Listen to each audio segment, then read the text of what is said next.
ng bigas.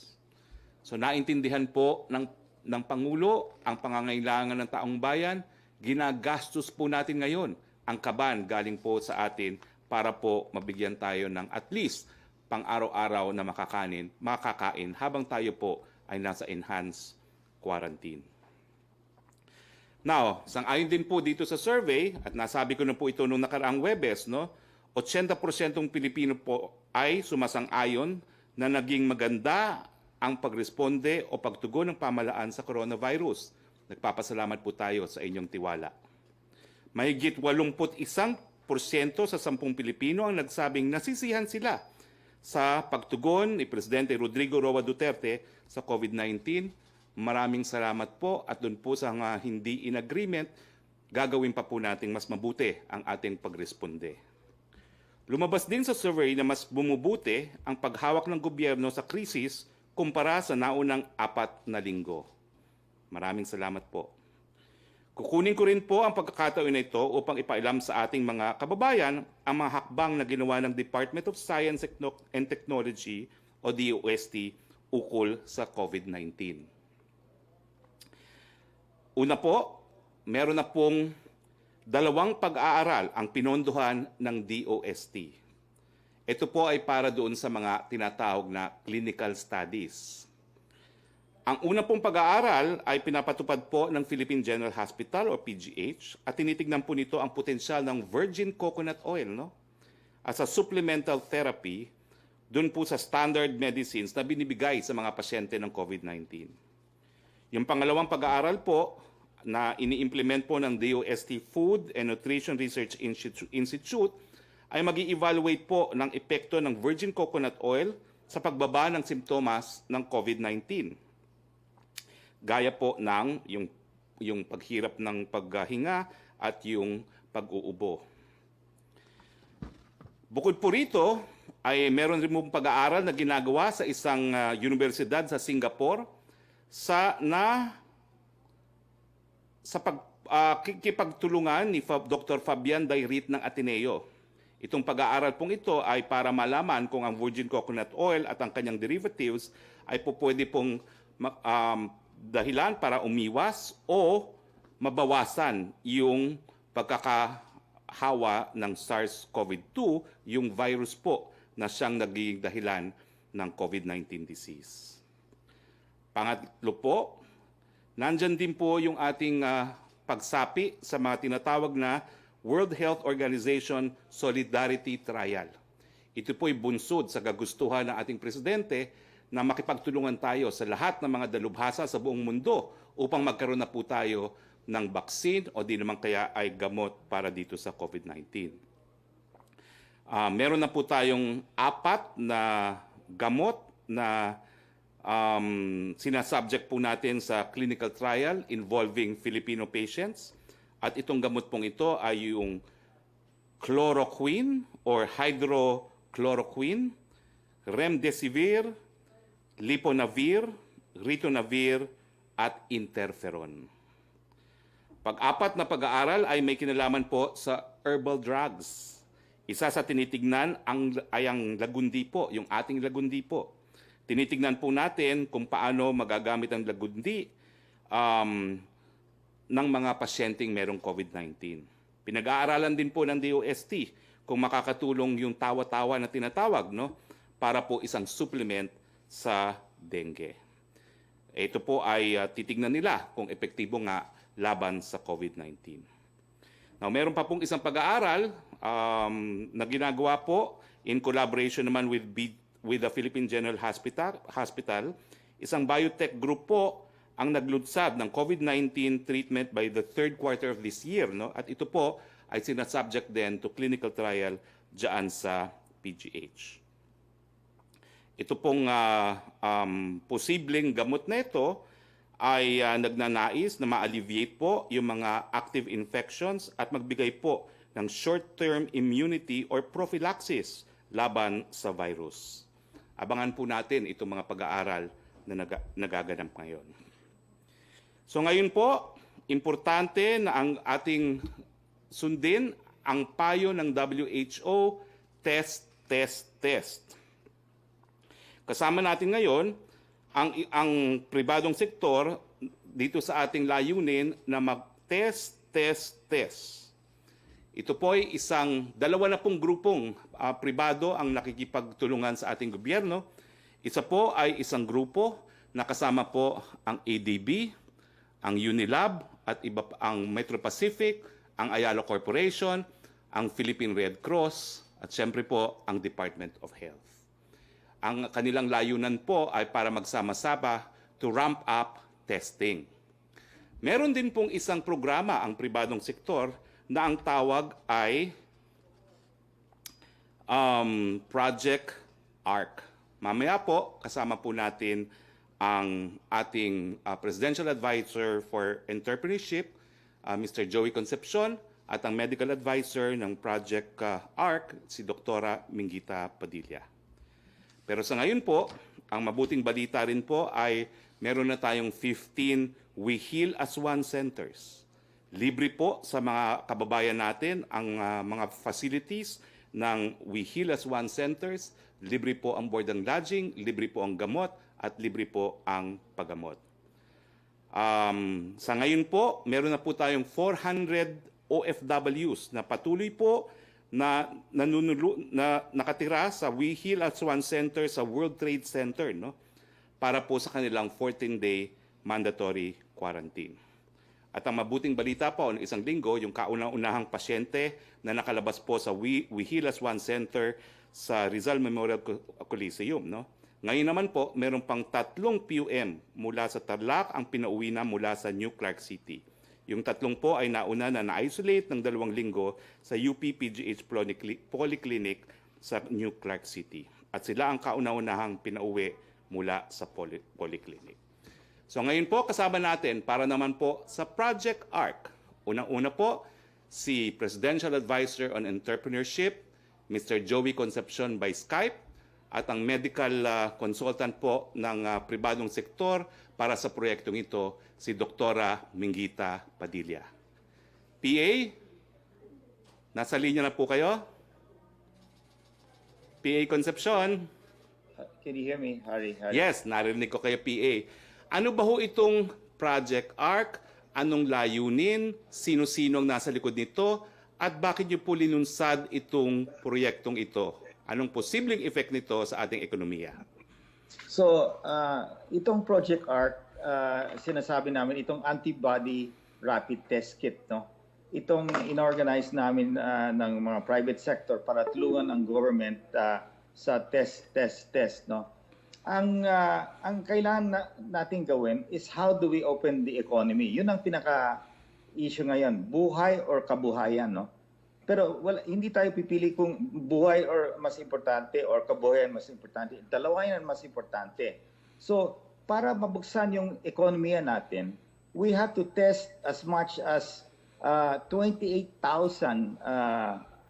Filipino people daily using yung RT-PCR test, no? Pero alam natin, the private sector is pushing for a rapid test kasi yung mga facility ng RT-PCR is only scaling up now. So, ang mangyayari ngayon, we're bringing about 1 million rapid test kits by May, no? Malaki yan eh. Kasi if you look at New York, they tested only about 630 or 50,000 people in New York State, no? So, ang gagawin namin dito, about 130 have signed up. Lahat ng mga malaking corporation, unahin muna namin yung mga empleyado. Eventually, we've approached yung mga barangays within their area and we will start also testing them. Susundin namin yung mga protocols sa DOH. So, itong grupo na to was organized about 2 weeks ago or less than 2 weeks ago. At now, I estimate that we will have close to 200 companies na sasali dito. So, importante para mabuksan yung ekonomiya natin and more manufacturing, itong mga malls, pwede magsimula dahan-dahan, public transportation. Wala ibang solution dyan kung hindi mag-test ng test. At isa pang gagawin ng grupo ng Project ARC is to help about 6 provincial hospitals na ma-expand nila yung testing capacity nila. No? So, yan ang gagawin namin sa about 6 to 7 provincial hospitals.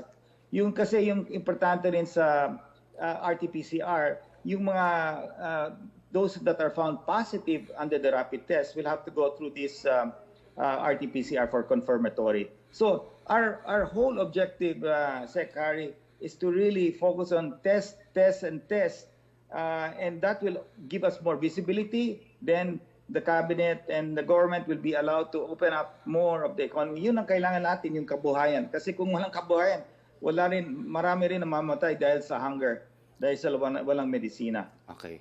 Salamat, PA. Kasama din po natin ngayon ang medical consultant ng pribadong sektor, si Doktora Minggita Padilla, Associate Professor, UPPGH. Doktora, ano pong testing ang pinapatupad ninyo? Ilan ang target na ma-testing nyo? At kung gagamit po ng rapid testing, ano ba ang accuracy nito? At balita ko po, nagkaroon na kayo ng pilot testing sa Sampaloc. Ano pong resulta sa Sampaloc? Doktora Padilla?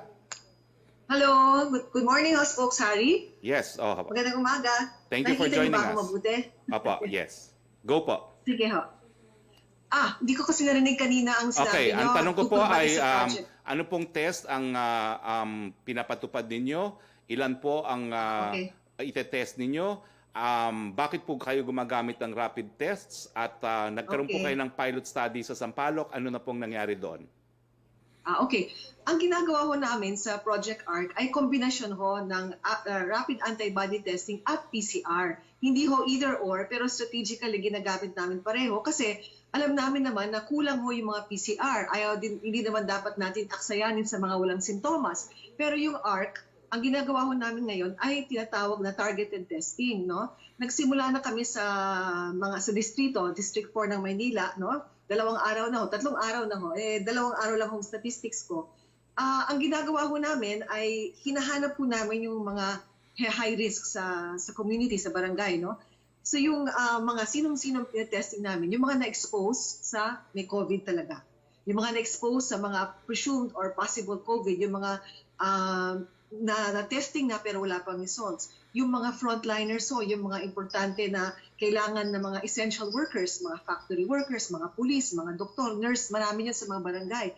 Yung mga high risk, tapos yung mga may sintomas. So, lahat ito yung mga binanggit ko sa taas, may sintomas man o wala, tinetesting namin. Tapos lahat ng may sintomas ay tinetesting, no? Spokes Harry. Pati yung mga tinatawag na high risk, sino ito? Yung mga diabetes, may hypertension, high blood, yung mga may sakit sa baga, sakit sa bato, yung mga may cancer, nagpapagamot, yung masyadong mataba na tinatawag na BMI more than 41, no? High risk din pala sila. No? So, ito yung ginagawa namin ngayon. So, targeted testing ho muna. Tapos, kung naubos na ho yung targeted testing, meron din kaming random testing. Bakit ho importante ito? Kasi we have to see, gusto natin makita ano pa talaga ang extent ng infection sa komunidad, no, sa barangay. Kasi yung mga nakakaabot sa ospital, at talaga naman kasi kulang pa naman yung mga PCR, ito yung mga tao may sintomas at medyo malala na. Yung mga Pilipino, Spokes Harry lang naman natin, kung kunyari parang sipon-sipon lang, konting lagnat, hindi pupunta sa ospital yan. So maraming hindi natin nakukuha o nakikita kasi 80% more or less ng mga taong nakaka-COVID ay either asymptomatic na walang sintomas or mildly symptomatic. Ito yung gusto natin mahanap. Doc, nag-sample na kayo. Yes. Nag-sample na kayo sa Sampaloc. Ano po resulta? Yeah. Okay, ang resulta siguro for 2 days mga 800 plus nang na-sample sa district. Ito yung mga targeted pa lang, hindi ito yung random. So mga okay. 3 tao na positive IgN. Ibig sabihin may sakit. Yung M may sakit. 3. Acute. May mga 15 na IgG. Ibig sabihin nakasakit na pero gumaling na, nag-recover na. Importante ito mamaya pag-usapan natin yung IgG. Tapos may mga 27 na may sintomas pero IgG and IgM negative. Itong mga taong ito, base sa ating protocol, kahit mag-negative sila sa PCR, kahit mag-negative sila sa IgM, we will treat as COVID. So, ang ginawa ko namin, yung IgM positive na may sakit na M, at yung mga may sintomas, pinadala namin kaagad sa Delpan quarantine, tapos nagpa-PCR swabbing. So right away, nakuha namin dun sa community. Itong mga may sintomas na nag-IgM, it's possible na talagang wala silang COVID. Pero kailangan sigurado tayo. So agad-agad na-isolate. Itong IgG, maganda ito, Spokesman. Can I talk about a little bit about IgG? Anong ibig sabihin nito? No. Pero mabilis lang po. Dahil maraming katanungan ng Malacanang Press Corps. Okay. Ang ibig sabihin nito, itong mga tayo gumaling na. So itong mga dugo nila, pwedeng gamitin para sa aming convalescent plasma para magbigay ng antibodies doon sa mga taong nangangailangan. Ginagawa na ito sa UP, PGH at sa St. Luke's. So makakatulong sila sa mga taong may sakit sa COVID sa pamamagitan ng pagbigay ng dugo. Yun. Okay, maraming salamat. Yan na muna. Now, You're buksan na po natin ang floor for questions. Una-una po by Skype, si Trish Terada ng CNN Philippines. Pwede po kayo magtanong kay PA Joey at kay Doktora Padilla.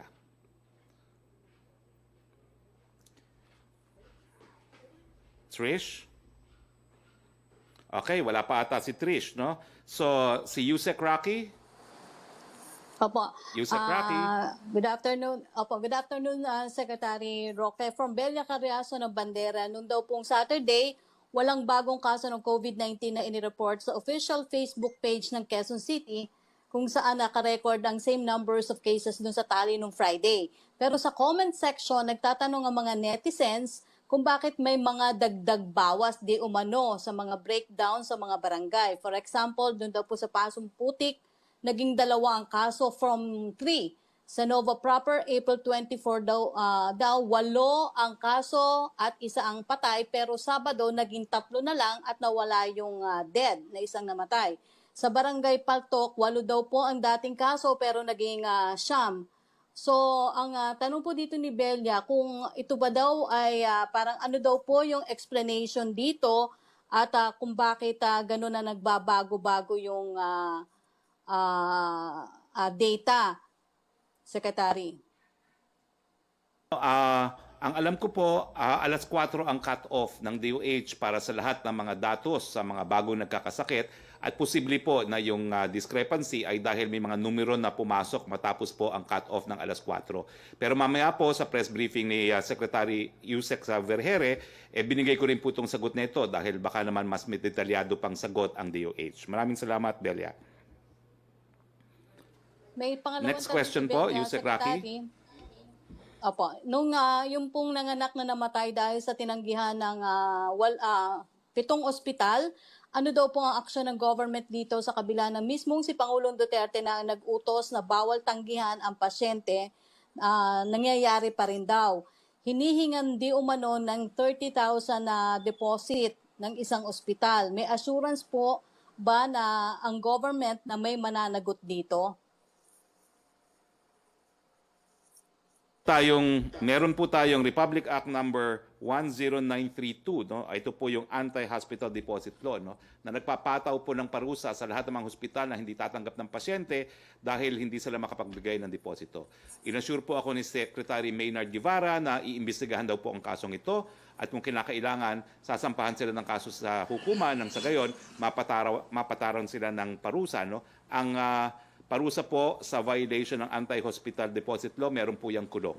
So kung mapatunayan po at meron pong presumption, sa batas po nakasulat dito na yung mga talagang hindi tumanggap ay presumed hindi tumanggap dahil hindi makabayad ng deposito, no? Ang parusa po dyan ay pagkakakulong. Ikukulong po natin lahat yung mga doktor, lahat ng may-ari ng hospital na naging dahilan po kaya namatay itong pasyenteng ito. Trish? Pins? Since we're talking about government aid po kanina, no? Less than 30 to 50% pa rin po yung nabibigyan ng social amelioration since magkakaroon po tayo ng second distribution. Ano po yung magiging bagong strategy if ever ng government in terms of pamimigay ng ayuda? Kasi hanggang ngayon meron pa rin po yung reklamo na hindi nabibigyan ng ayuda and at the same time napupolitika ng mga LGU. Well, alam niyo po, malungkot. Talagang na-download na po natin yung first tranche sa mga local government units at hindi ko po alam talaga kung bakit hindi nakarating sa karamihan pa yung ayuda na yan, no? Pero mangyayari po, if I'm not mistaken, at sinabi naman po sa akin to ni Secretary Anyo, yung second tranche po ay ibibigay na doon sa areas na mananatili under ECQ. No? So hopefully po, mas magiging efficient at mas marami tayong mabibigyan ng ayuda dahil mas kaunti na ngayon po yung mga areas after May 1 na mapapasailalim pa rin sa ECQ. Pero yung mga hindi po nakatanggap ng first tranche, ang pangako po ng gobyerno, makakatanggap pa rin kayo. Secretary, nakapag-submit na po ba yung agencies, respective agencies like DOTR, DOH ng guidelines for GCQ? And possible po ba na kung ang isang lugar na nasa GCQ magkaroon ulit ng kaso, mababalik po ba siya sa ECQ? Well, nagpupulong po ngayon ng IATF. Nagsimula po ang pagpupulong nila alas 11 at ito nga po ang kanilang isa sa pinal kung ano po yung guidelines sa GCQ. No? Now, bagamat ang Metro Manila at ilang pang mga lugar gaya ng Cebu at Davao ay mananatili sa ECQ, importante rin na lahat malaman kung anong GCQ kasi ito na po yung new normal. Kung posible na pong bumaba sa GCQ ang mga areas na ECQ, ito rin po ang ipapatupad ng gobyerno. Asahan niyo po bukas sa ating briefing, yan po ang bibigyan natin ng prioridad, yung isusumite at isasapinal na guidelines po para sa GCQ. Sir, last question on my end. Sir, yung reaction na lang po ng Malacanang about dun sa mga critics saying that gusto lang po gamitin ni President itong pandemic or itong crisis natin as an excuse to implement martial law. Nako, nakakatawa po yan kasi hindi lang naman sa Pilipinas ang mayroong pandemic. Ang katotohanan po, ang sinabi naman ng Presidente, ang martial law ay gagamitin kapag nagpatuloy po ang NPA doon sa kanilang pag-atake sa sundalo, lalong-lalo na yung mga sundalo na nagbabantay lang naman doon sa mga nagbibigay ayuda sa ating taong bayan. Yan po ay nasa saligang batas. Wala pong pinagsasamantalanan ng Presidente dahil ang kanyang batayan naman ay saligang batas mismo. Thank you, Secretary. Rocky? Yusek Rocky? Opo, ang tanong, yes, Secretary, may dalawang tanong si Chris Jose ng Remate. Pabor po ba ang Malacanang na magsagawa muna ang mga business owners ng COVID-19 tests sa mga manggagawa o empleyado bago payagan na bumalik sa trabaho at mag-resume ng kanilang operasyon? Ito po yung sa mga lugar na sakop na po ng GCQ after April 30. Po, ang talagang mass testing ay susi para malabanan natin itong COVID-19. Dahil kung hindi natin alam kung sinong merong COVID-19, hindi natin sila malolocate, hindi natin sila ma-isolate, hindi natin sila makukure. Ang target po ng gobyerno, 900,000 PCR testing at 2.2 million rapid testing po, no, para magkaroon tayo ng representative sample in relation to our total population kung ilan talaga nagkakasakit. At ito po ay bukod pa doon sa mga private sector initiatives on testing, no, gaya nung na-discuss kanina ni PA Concepcion. Yung ikalawang tanong po niya, umapila ang TUCP sa mga business owners na magsagawa ng disinfection sa mga establishment bago papasukin ang mga babalik sa trabaho. Well, actually, doon sa parehong tanong, no? Unang-una, kung ang private sector po ay magbibigay ng testing sa kanilang mga empleyado, we encourage that po. At ito nga po ang gagawin ng Project ARC, kung hindi ko nagkakamali, no? Yung mga empleyado nila ay sila na mismo magpapatest dahil hindi na nila aantayin yung makarating yung testing ng gobyerno sa kanilang mga empleyado. That is very much welcome po. Pagdating po sa disinfection, syempre po, no, importante na bago tayo magbukas ng mga negosyo na po pwede nang buksan under GCQ, protektahan pa rin natin ang ating mga manggagawa by disinfecting our environment. Joyce Balancio? Yes, good afternoon, Secretary Roque. Si Parañaque Mayor Edwin Olivares po is calling for the deportation of 44 Chinese workers who were arrested for illegal POG operations during ECQ. Ang palasyo po ba ay in favor of the said deportation call?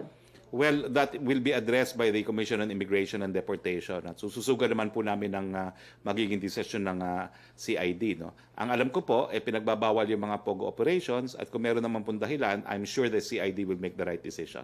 But we leave the matter to the CID. Okay. Sir, on the budget po, sabi po ni Senate President Soto, hindi na daw po kailangan na humingi pa ang palas ng supplemental budget since under the Bayanihan to Hilas 1 Act, which is effective until June, may power naman po, enough power si President Duterte to realign more funds sa 2020 national budget. Well, yung opinion po ni Secretary Avisado na posibleng humingi ng supplemental budget ay nakabase po sa datos, no. Ang datos na binigay po niya sa akin bago tayo mag-press briefing ay nakagastos na tayo ng mahigit kumulang 350 billion pesos para sa COVID-related expenses at ang total po na ibinigay ng ating gobyerno naman ay mahigit kumulang mga 400 billion para sa COVID-related expenses, no. So makikita po natin na halos mauubos na yung nakalaan na pondo para sa COVID. So kung ano man pong kinakailangan pang pangangailangan natin, kinakailangan bumalik tayo sa Kongreso dahil bagamat meron po tayong pera sa kaban ng bayan, hindi naman po pwedeng gastusin yan nang wala pong authorization galing sa Kongreso. So bakit po ang response natin agad ay supplemental budget? Why not use other funds from other projects muna before we ask for another budget? Meron po kasing kalituhan na nangyayari kung magkano pa talaga ang naririyan, no? In fact, I take note of the well-meaning comments naman po of Senator Ping Lacson na di umano we have 900 billion unspent funds for 2019. Dilinawin ko lang po at ito naman po ay matapos ako magkonsulta kay Secretary Avisado. Ang total po na unreleased budget from the 2019 budget is only po around, kung di po ako nagkakamali, around 55 billion. No? Ito po, mali. It's 77 billion. Ito po ang sabi ni Secretary Avisado, unreleased from the 2019 budget. Ganun pa man, siya po ay nagpadala ng memorandum sa lahat ng ahensya at tinatanong po niya kung ano pa yung mga uncommitted funds. Yung po pwede pa talagang magamit para sa ibang purpose. Ang deadline po ay sa katapusan ng buwan ng Abril. So hindi pa niya alam kung ilan talagang pondong magagamit pa natin, no, for purposes of COVID. Pero lilinawin ko lang po, ang total unreleased from the 2019 budget is not 900 billion, it is only 77 billion. And pagdating po ng April 30, malalaman natin kung ano pa yung mga uncommitted funds that we can realign from the different agencies and departments. Okay. Secretary, since you mentioned Senator Panfilo Lacson, he also had a statement saying why not realign yung 84 billion pesos of what he considered as pork insertions of lawmakers allegedly lodged inside the DOTR and DPWH budget. Kasama po ba yan sa tinitingnan na rin ni Budget Secretary Avisado? Well, hindi po DBM ang magdedesisyon sa realignment, kundi yung mga iba't ibang mga line departments, no.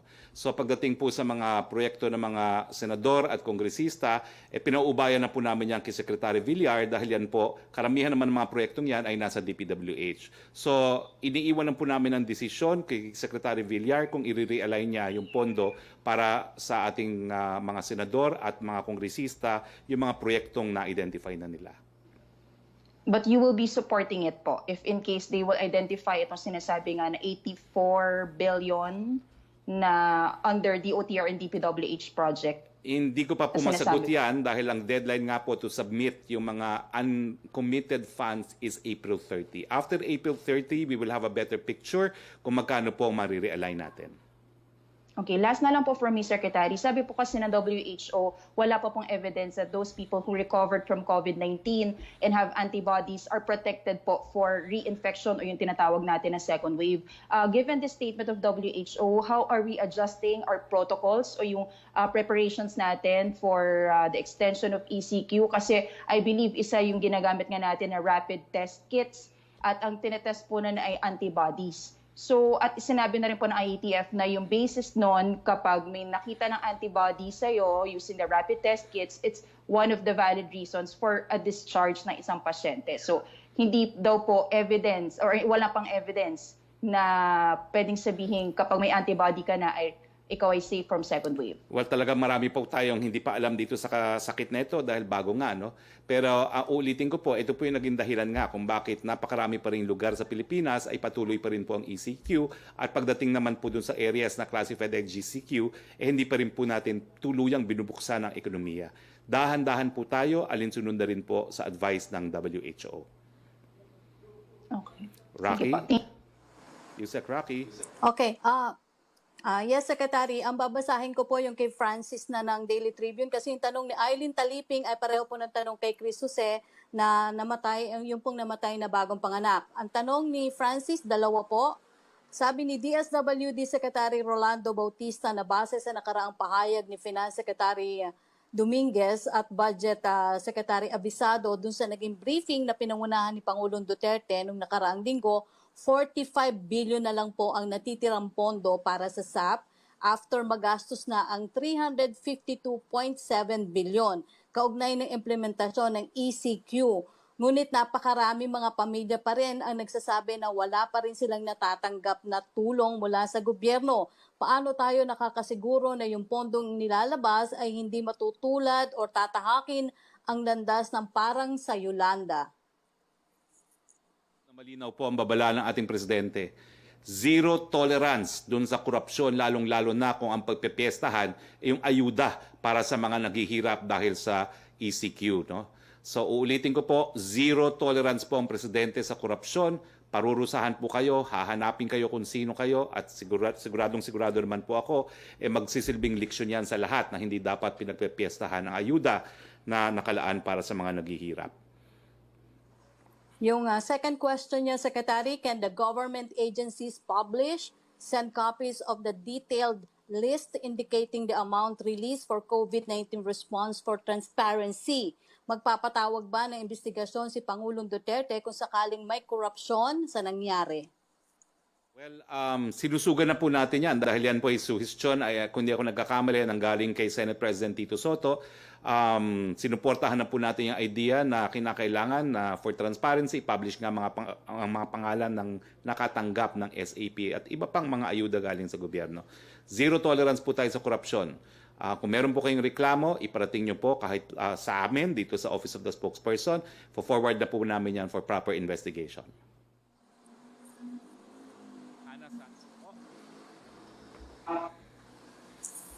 Yes, good afternoon, Secretary. Regarding po sa statement po ni Vice President Leni Robredo na sinabi po niya na sakaling pong mauna po ang pag-reopen po ng mga POGOs, sinasabi po niya na parang pangit po ang ipinapakita nito sa mga Pilipino dahil mas inauna po sila sa pagbubukas kesa doon sa mga negosyo na ang may-ari ay mga Pilipino. Ano po yung reaction dito ng palasyo? Well, unang-una po, ang POGOs po under GCQ sa guidelines ay mananatiling sarado. Ganun pa man, kung ang decision po ay pabuksan yan, ang tanging basihan lang po ay simple. Kinakailangan natin ng pondo para magasto sa pangangailangan ng ating mga kababayan. Yun lang po yan. Simple mathematics. Bagamat wala pang desisyon, napakadami nating pangangailangan. Malinaw po, 397 billion ang linaan para sa COVID-19, 352 na ang nagastos natin. Patuloy pa rin pong nangangailangan ng ating mga kababayan. Hindi naman po pwede mag-magic ang presidente at lalabas ay pera para gastusin. Siyempre po, dapat magkaroon ng pagkunan. At kung magkakaroon po ng desisyon sa POGO, hindi ko naman po sinasabing meron na, alinsunod po yan dun sa pangangailangan ng ating mga kababayan. Hindi po ba, Secretary, isasama sa reconsideration bago po i-allow yung mga POGOs para muling buksan yung mga ginagawa nilang paglabag sa batas, katulad po doon sa mga may nahuli po kamakailan lang. Alam naman natin na dapat nakasara sila pero may illegal po na nagbubukas ng kanilang operation na nahuli dyan sa Parañaque. At isa din sinasabi din ni Congressman Zarate na baka daw merong mga politiko, corrupt officials, government officials na posible pong protector ng mga ito, kaya malakas ang loob nila na mag-operate sa kabila po na yun nga, hindi naman pwede dapat sila mag-operate. Nakasara dapat yung mga businesses ngayon. Lahat po ng lumabag sa batas, hindi na pabubuksan. Wala pong mga protector dyan dahil lahat po ng POGOs ay nasa ilalim po ng PAGCOR. Tanging PAGCOR lang po ang pwede magbigay ng otoridad sa kanila na mag-operate. At ulitin ko lang po, ang tanong po sa natin kukunin yung mga pangangailangan ng ating mga kababayan habang meron pang COVID-19 at habang wala pang bakuna. Sir, idinidikit din kasi dito, sir, kasi bago lang din may nahuli isang secret health facility dyan sa may Parañaque area din, sir, na ang kinikater lang po ay mga Chinese at sinasabi nga connected din nagkatrabaho sa POGO at nahuli dito na may mga gamot dito na naka-Chinese characters at ilan daw dito, according dun sa health officials ng Parañaque, ay gamot sa COVID, gamot sa STD, at wala silang lisensya at ino-operate ito. Kasama din ito sa paglabag, dahil nire-relate pa rin doon sa mga nasa Pogo industry. May plano po ba yung palasyo na ipasilip ito? Ay, salamat sa informasyon. No? At nagpapasalamat naman kami sa lahat ng ganyan mga informasyon na binibigay ng ating mga kasama sa media. Paimbisigan po natin yan. Thank you, Secretary. Next, si Yusek Roque. Okay, Secretary, isa lang po yung tanong ni Prince Goles ng Abante. Meron na bang public-private strategic exit plans yung IATF para maihanda yung publiko sa transition to the new normal? When will it be shared to the public? Well, bukas po, sigurado ako sa press briefing natin, isa sa publiko na natin yung guidelines ng GCQ. Ito na po yung master plan na tinatawag dahil ito na po yung ating strategiya. Hindi muna bubuksan na tuluyan ang ating ekonomiya, unti-unti, at importante po yung mga sinasapinal na guidelines na ngayon ng IATF habang tayo po ay nagpe-press briefing. Pagkatapos po ng press briefing, sasapi na rin ako dun sa pagpupulong na yan. Maricel Halili.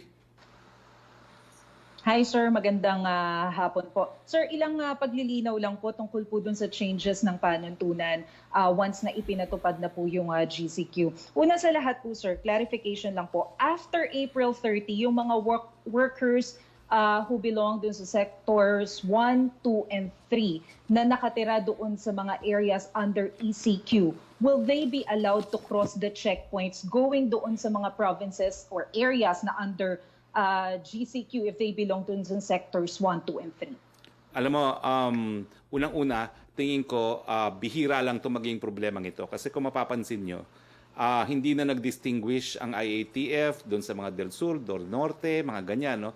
Lahat ang lugar na. No? So, ang nangyari ay buong Region 3, buong Region 4A. No? So, dito sa area to wala naman tatawid. No?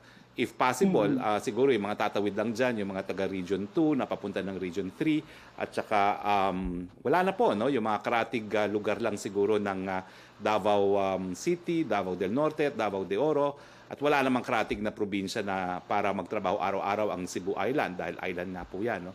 So number one, that's a remote possibility dahil nga po sa desisyon na hindi na tinitignan yung boundaries between province strictly, basta yung buong area na yan ay kinelassify, no, as GCQ or ECQ.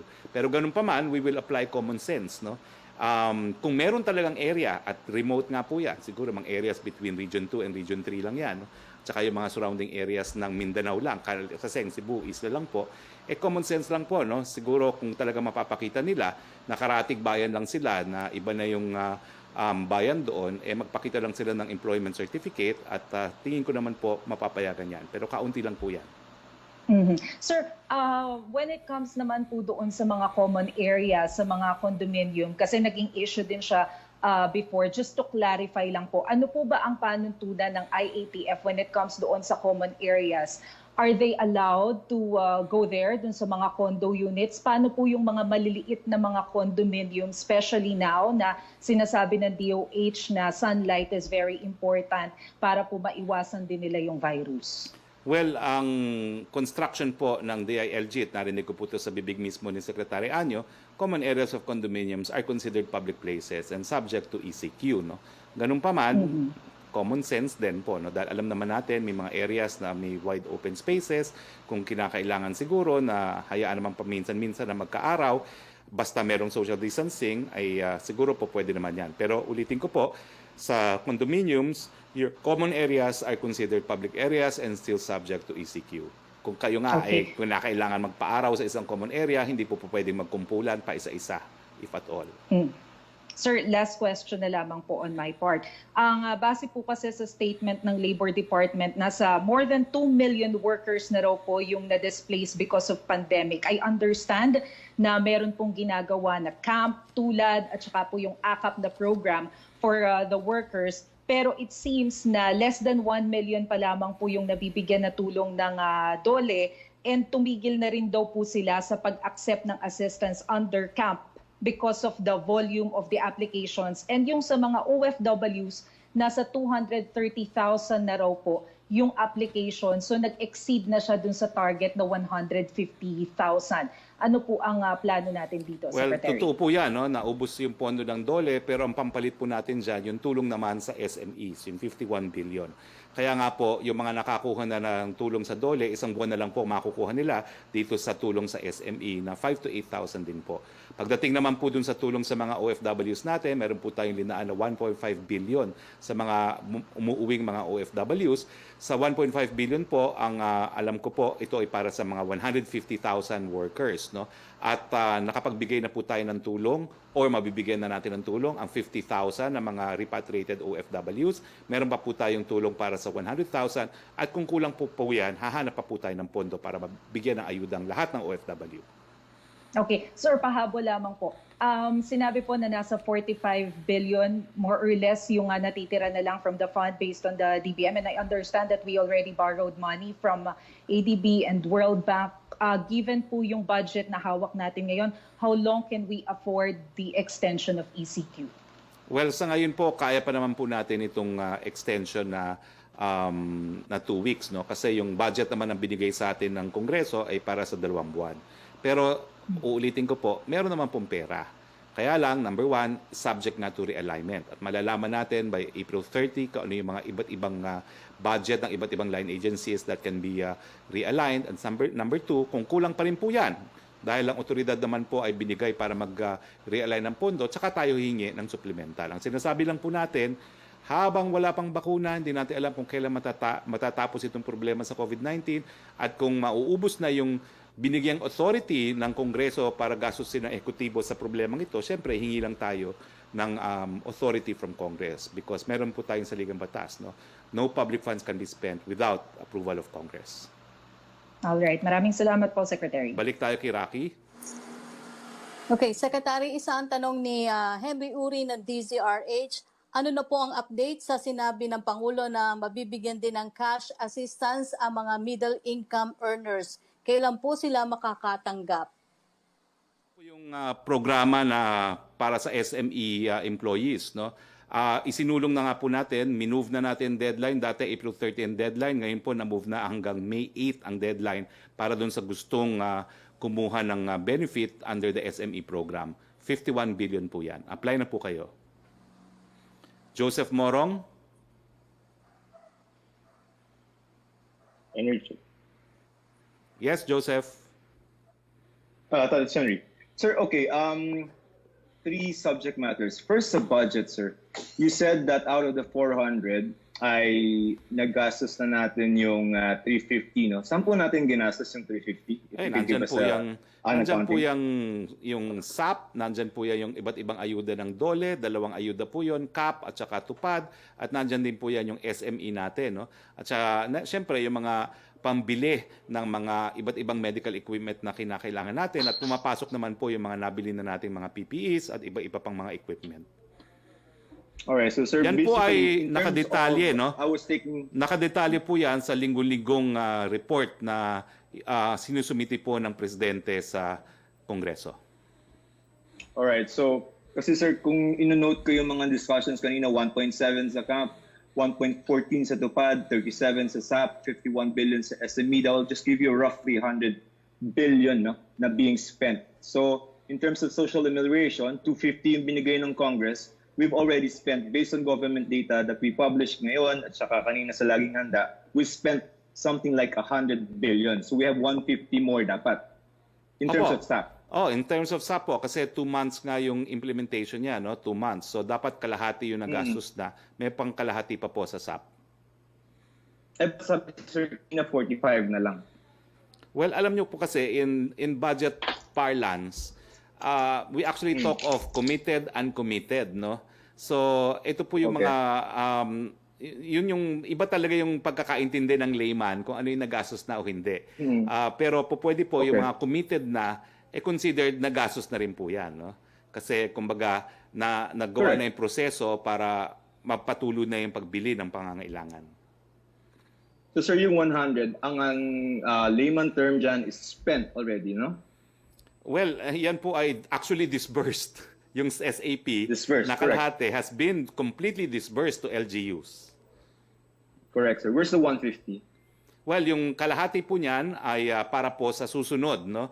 Kaya nga po sa susunod na tranche tinitignan po, pinag-aaralan na baka ibuhos na lang po yan doon sa mga beneficiaries, doon sa mga areas na mananatili under ECQ. So sir, 150 minus 45, that will just give you 105. So kung sinasabi natin na... Ano po yun? Parang... Kung sinasabi natin, sir, is 45 yung natitira. Yung 105, you can say is committed No, already. that's wrong. I don't think that's right. Okay. Because ang sinabi po, I'm quoting lang naman from what Secretary Dominguez said in the last address of the President. He said Congress allotted a total of 397 billion for COVID-related expenditures, of which 352 has been spent. So the balance does not just go to SAP or anything. No, it includes other expenses, not just social amelioration. Although social amelioration constitutes a bulk of it, no, almost half of it, no, because it's 205 billion out of 397 billion. But there are other expenses po. And that will be in the report of the President, no? Every week, we diligently submit the report, and we distribute copies of the report to members of the media as well. All right, sir. Sir, in terms of data, because this is your basis, no, for selecting which provinces go to ECQ and GCQ, but may mga, can you explain to us yung workflow ng DOH? Do they seek out itong number of patients? Because last time, Secretary Galvez said there are 12,000 PUMs and PUIs. Nasaan yung mga yun? Kasi gusto nilang i-zero yan, di ba? They want to know the status of all these people. Nadadagdagan ba yung 12,000 na yan, sir? Well, I have no information on the basis of what Secretary Galvez said, no? But I have no reason to doubt that either.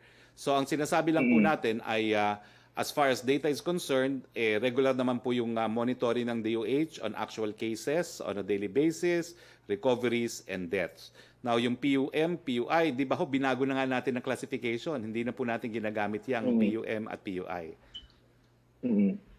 Sir, okay. When you say categorically that our data, at least as far as the DOH data is concerned, solid yan? Yes. Meaning we can rely. Yes, we can rely on it given the limitation of testing so far, no? Pero habang dumadami po yung testing capability natin at ang capability po ng Department of Health alone will be 8,000 daily, no, pagdating po ng April 30, and then Red Cross has 8 to 10,000 daily capacity as well with the opening of their new facilities, and the private sector, no, with assistance of ADB and others will also be opening up PCR facilities. Siyempre po, mas magiging accurate talaga yung ating data on how many people are afflicted. Kasi nga po, without data, we would not know who to locate, isolate, and cure. That's right. So sir, meron kang DOH, meron kang Red Cross, and then you also have the private sector. Yun po mga tests, at least nitong non-government groups, no? Papasok yan sa DOH data. Oh yes, required po sila mag-report sa DOH. Sigurado po yan. Sir, last na lang, sa GCQ and ECQ, meron tayong sectors 1, 2, and 3, and 4. Obviously, yung 4 out of the Negative. question na yan, no? Yes. But 1, 2, 3, who's going to tell these industries na, oh, ikaw you can open, ikaw hindi, ikaw 50% lang? I mean, do they just decide na parang, oh, I belong in this industry, so therefore I can open certain percentage of my company? The guidelines will be approved today, and we will discuss them tomorrow. Sir, one last question na lang. And Sabi mo last na eh. Ang dami mong last question, ha? And this is on behalf of some of our friends, no? Sir, yung leisure, yung mga parlor, mga... Kasi marami nang mahaba yung buhok dyan. So, tinatanong nila, saan yung leisure? Saan kasali yung mga salon? Saan yung mga Ikaw, spa? Joseph, halata ang priority mo. Ha? Matagal ka nang di nagpupunta ng salon, ha? Pero... Sir, I can cut my own hair. Well, yun na nga eh. Kanya-kanya na tayo, no? Pero anyway, yan po yung dinidiscuss. Kasi po ang problema dyan sa mga salons, barbero, imposible po ang social distancing dyan. Unless we have developed scissors na mahabang-mahaba na hindi didikit po yung nagugupit ng buhok na. But this will be discussed, and I will be announcing particularly yung tanong ng ating mga kababayan, yung mga barbero at saka yung mga tindahan ng damit dahil marami na atang atat na atat mag-shopping. Malalaman po natin ang desisyon ngayong araw. Okay, sir. Thank you for your time, sir. And thank you for your final last question. Rocky? Okay, from Sam Medanilla na Business Mirror, may amount at details kung saan po ba gagamitin ang i-request po ng supplemental budget ng Palace sa Congress. Wala pa po tayong detalye kung kukuha man tayo ng supplemental budget. Ang sinabi lang naman po ni Secretary Avisado, kung kinakailangan at ng karagdagang budget, meron naman tayong pagkukunan. Kinakailangan lang otoridad galing sa Kongreso. No public funds can be spent without congressional approval. Okay po. Second question niya, will the palace file cyber libel charges against the OFW from Taiwan who allegedly posted malevolent things against President Rodrigo Duterte? Yan po iniimbestigahan na ngayon ng Cybercrime Division ng National Bureau of Investigation. Okay. Yung tanong ni Arian Meres, kapareho po nung last question ni Joseph Morong tungkol sa parlor and saka sa mga clothing stores. Kaya babasahin ko po from Lloyd Kaliwa ng Philippine News Agency. May we have the palace reaction to the PNP report saying quarantine violators have dropped by 45%. Does this mean the president's pronouncements are effective now that some parts of the country are under general enhanced community quarantine? Do you think there will be more violators? Well, unang-una po nagpapasalamat po kami sa taong bayan dahil nakiusap naman po ang presidente at mukhang pinakinggan naman po ang pakiusap. Sana po yung mga patuloy na pasaway, makinig na kayo sa pakiusap ni presidente. Pagbigyan na po natin ng presidente dahil ang dami-dami na pong problema natin. Huwag na tayo maging dagdag problema. Now, under GCQ po, magkakaroon po tayo ng mas relaxed conditions, no? Pero kinakailangan po social distancing pa rin, personal hygiene, hanggang wala tayong bakuna, wala pong garantiya na hindi tayo magkakasakit. From General Kabiling na Manila Bulletin, is the palace worried about the welfare of more than 2 million domestic workers and 230,000 OFWs who have displaced by the coronavirus lockdown? Sabi ko po, meron tayong 1.5 billion pesos, 10,000 per OFW, 50,000 na po nabigyan, bibigyan pa 100,000. Kung kinakailangan pa mas malaking halaga, hahanap po tayo ng paraan. Tutulungan po natin ang ating mga bagong bayani, ang mga OFWs. Yung sumunod niyang tanong, Dole said around 600,000 workers were given one-time financial aid and emergency employment benefits due to limited funds. How will the government help other displaced workers? Kanina, sasagutin po yan ng programa para sa empleyado ng SMEs.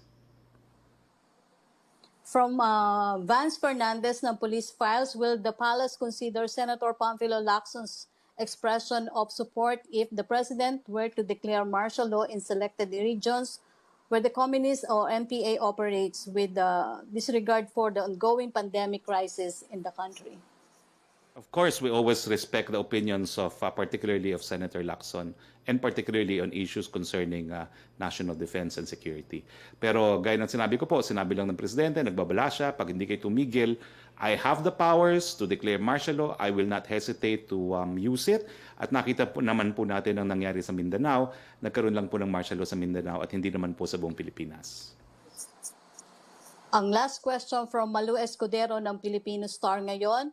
May mga pribadong individual ang tumugon sa panawagan ni Pangulong Duterte noong April 6 na tumulong sa mga nagugutom. May mga naglunsad ng mga relief operations sa sarili nilang kapasidad. Sila ba ay kabilang sa mga pwedeng arestuhin at kasuhan kung magsasagawa muli ng relief operations ng walang permit si LGU? Hindi po ba makaka-discourage sa mga gustong tumulong ang pagkuha pa ng permit si LGU? Ay, nagpapasalamat po kami sa mga pribadong mga tao na nagbibigay tulong sa mga nangangailangan ngayon.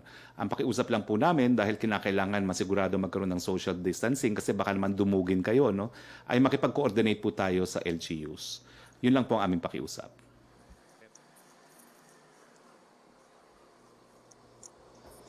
Okay, Secretary, yun na po yung huling katanungan. Salamat po sa inyo. Salamat, Yusek Roque. Salamat, Pilipinas. And as usual, let's keep safe. Salamat kay Presidential Spokesperson Harry Roque. Sa ngalan po ng RTVM and People's Television Network, ako po si Roque Ignacio. Salamat po.